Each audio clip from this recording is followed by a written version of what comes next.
Voilà, bonjour à tous. Dans cette vidéo, je voudrais vous expliquer un petit truc très simple pour ne plus jamais mélanger ce qu'on appelle les genres en latin.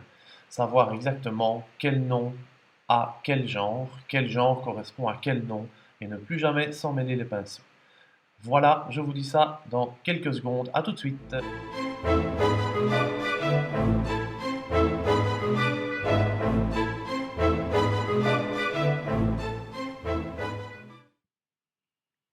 Voilà, le fonctionnement des genres en latin fonctionne comme une pyramide.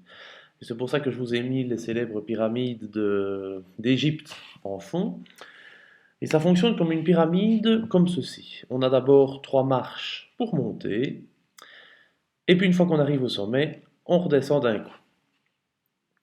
Alors pourquoi est-ce que je parle d'une pyramide? Eh bien tout simplement parce que on place sur cette pyramide les 5 déclinaisons. Vous voyez les 5 chiffres de 1 à 5. Alors les genres ne sont pas faits au hasard, ils fonctionnent chacun avec une déclinaison. La première déclinaison, vous le savez bien, le tableau d'Aqua, tous les genres sont féminins. Tous les mots de la première déclinaison ont le même genre et c'est féminin. Il se fait aussi que la dernière, vous connaissez le tableau, res, la chose, res est aussi féminin. Alors je sais bien qu'il y a une exception ou l'autre, mais si la première déclinaison est féminine, la cinquième est féminine aussi. Et à l'horizontale, elles se correspondent toutes les deux. La deuxième déclinaison, elle, est du genre masculin. Sans surprise, la quatrième sera aussi du genre masculin. Une fois qu'on arrive sur le sommet de la pyramide, on retrouve à cet endroit-là les deux genres réunis, puisqu'il n'y a plus de vis-à-vis, les deux genres se trouvent sur le même palier, féminin et masculin.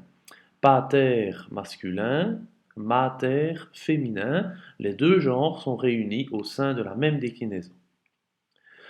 Alors évidemment, vous avez tout de suite vu qu'on en avait oublié un. Vous savez très bien qu'en latin, il y a trois genres et pas deux. Eh bien, le troisième genre, qui est le neutre, ne se trouve pas n'importe où.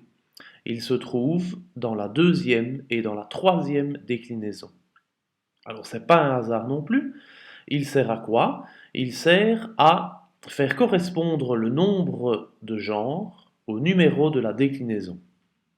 Vous remarquez tout de suite que pour la première déclinaison, vous avez un genre, pour la deuxième, vous en avez deux, et pour la troisième, vous en avez trois.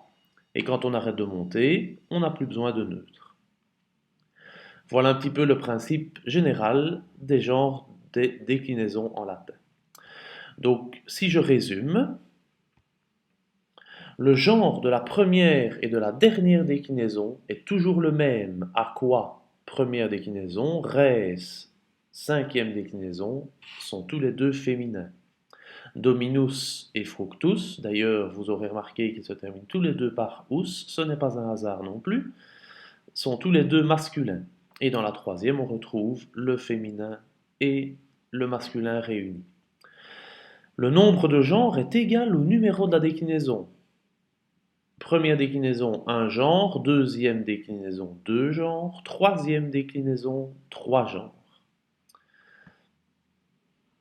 C'est le neutre qui permet d'avoir un genre supplémentaire à chaque marche, parce que sinon, on ne pourrait pas monter d'une marche et les nombres de genres ne correspondraient pas au numéro de déclinaison.